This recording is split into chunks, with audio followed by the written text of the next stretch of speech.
यूं महफिल सजी हुई थी नबी पाक की। सोने चेहरे हज़रत सिद्दीक़ अकबर, फारूक आज़म, उस्मान गनी, मौला मुर्तज़ा, मुश्किल कुशा, हज़रत सैयदना अबू दरदा, हज़रत अबू ज़र गिफ़ारी जैसे दरवेश, ये सब लोग बैठे थे महफिल नूर में। महफिल सजी होती थी तो ये सारे चेहरे होते थे, हुस्न होता था। अब कभी सोचे मेरी बात को, किसको महफिल से कोई निकालता है? हमने निकाला कभी किसी को महफिल से? बल्कि अगर कोई बंदा तंग कर रहा भी हो तो हम कहते हैं बाद में देखेंगे, तेरा कोई क्या इलाज करना। लेकिन मेरे भाई, ये भी मेरे नबी पाक का दीन है। तरगीब व तरहीब में आपको हदीस मिलेगी, हुजूर महफिल में बैठे, कभी काफिर मुनाफिक को नहीं निकाला, लेकिन हुजूर ने अचानक फरमाया, भाई जिस बंदे ने ना किसी रिश्तेदार से ताल्लुक तोड़ा हुआ ना, मेरी महफिल से उठ के चला जाए। इतने सख्त लफ्ज, उठ के चला जाए। कुछ शरई तकाजे हैं, ताल्लुक तोड़ना पड़ता है। आपका रिश्तेदार अगर बद मजहब हो गया, बद अकीदा हो गया तो मामला और है। बिला वजह हमारी सारी लड़ाइयाँ कभी टटोलें तो उसके पीछे ये निकलता है कि ना मैंने पूछा नहीं सी, ना मेरी सलाह नहीं सी लई। इससे ज़्यादा कोई किसी का कोई कसूर, यही बस कसूर होता है। और इसमें भी उसका कसूर कम होता है, हमारा तकब्बुर ज़्यादा होता है कि मैं चूँकि बहुत बड़ी हस्ती हूँ तो मुझसे पूछे ही नहीं, इतना बड़ा शख्स था और मेरे से इसने मशवरा ही नहीं किया। ये तो बुत है ना का, इसे तोड़ दें। हमने अपनी ज़ात का बुत सामने रखा, हमारे अपने हमसे दूर रह गए।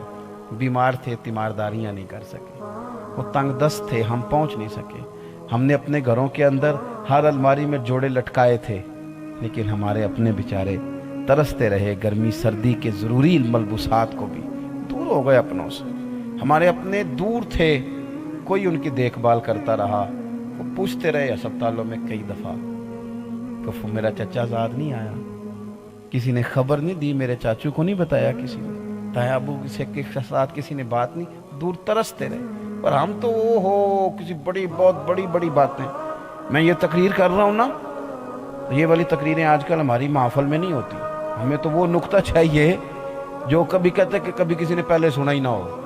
तो मैंने कहा जो बड़ी ज़रूरी थी वो भी नहीं सुनाई आपने लोगों को, वो भी अभी सुनने वाली रहती। ने सुनाया क्या है? हमने बड़ा कुछ है जो रह गया, जिसकी तरफ हमने लोगों की रग़बत दिलानी थी, वो चीज़ें रह गई। अजीज, हुजूर ने फरमाया चला जाओ, जिसका कोई रिश्तेदार नाराज है हमारी महफिल में ना बैठे। एक नौजवान उठ के गए। हमें को कहना तेरा रिश्तेदार नाराज है तो हम कहते हैं पहले आप मुझसे तो सुने, उसने किया क्या है। मेरे पास तो 3 जिल्दों की किताब है जिसमें मैंने जुल्म लिखे हुए हैं उसके। मैं बताता हूँ, आप पूछें तो सही पहले कहाँ से कहानी शुरू हुई, कहाँ ख़त्म हुई। हुजूर ने फरमाया चले जाओ। सहाबी उठे, चले गए। कहते मैंने बात कोई नहीं की, हुजूर ने जो कहा था चले जाओ तो बस चले गए। खाला नाराज़ थी। मैंने जाके मिन्नत की, जिस तरह मुझसे हो सका मैं वापस आया और मैं आके बैठ गया। भाई जो गुलाम होते हैं वो गुलामी करते हैं। गुलाम वो वैसे नहीं करते कि आप मुझसे भी तो पूछ लेना, मेरी भी तो राय पूछे ना। गुलाम का काम गुलामी करना है, वो गुलामी करता है। उसको हुक्म होता है तो वो ताबेदारी करता है, वो झगड़ों में नहीं पड़ता। मेरे से भी पूछें, मेरा भी मौक़िफ़ सुने, मेरी भी राय लें, मेरा भी दर्द सुने। जाओ। गए, खाला को राज़ी करके लौट करके आए, आके बैठे तो मेरे करीम ने फरमाया, मेरे गुलामों सुनो, जिस महफिल में कोई रिश्ते तोड़ने वाला बैठा हो वहाँ अल्लाह की रहमत नाजिल नहीं होती। रहमत नहीं नाजिल अपने और एक और बात भी, इसी ज़िम्मन में हमारा एक दोस्ती का ताल्लुक है, एक भाईचारे का ताल्लुक। मुझे कह लेने दें, हम मुसलमान हैं और मुसलमान की शान ये है कि उखरिजत लिन्नास, ये लोगों के नफ़े के लिए पैदा किया गया। हम मुफादात के लिए दोस्तियाँ लगाते हैं, इतना खौफनाक जुमला बोलते हैं जो पता नहीं, मैं जी ज़रूरत के लिए गधे को भी बाप बना लेता हूँ। नहीं तो खौफनाक जुमला, इतना गिरा हुआ अखलाक से जुमला, ये क्या कह दिया। वो जी मेरा तो काम है काम लेना, को बंदा काम निकलवाता हूँ मैं निकल जाता हूँ। ये तो इतना खुद गर्ज और मुसलमान ये बोले। आपकी दोस्तियाँ, आपके ताल्लुकात नफ़ा लेने के लिए नहीं, नफ़ा देने के लिए होने चाहिए।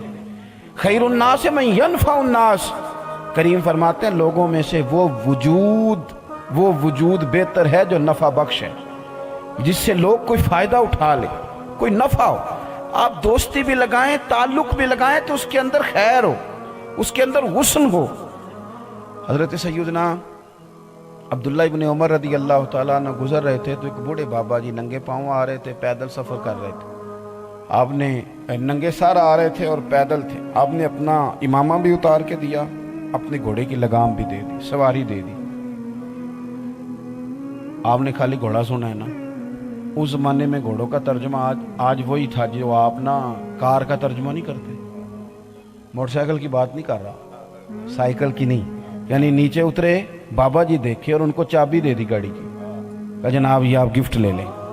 ان کو گھوڑا دے دیا، پگڑی دے دی، آگے بڑھ گئے۔ غلام نے پوچھا کہ حضور سمجھ کوئی نہیں آئی، بابے تو روز گزرتے ہیں گلیوں سے، یہ کس طرح کے بزرگ تھے کہ آپ نے گھوڑا ہی دے دیا؟ تو آپ حضرت عبداللہ ابن عمر کہنے لگے یہ معمولی بابا جی نہیں، یہ میرے ابا جی جناب عمر کے دوست ہیں، یہ دوست ہیں میرے والد کے۔ اور یہ جو لوگ ہوتے ہیں نا، جن کو دوستی لگانی آتی ہے، ان کو پھر نبھانی بھی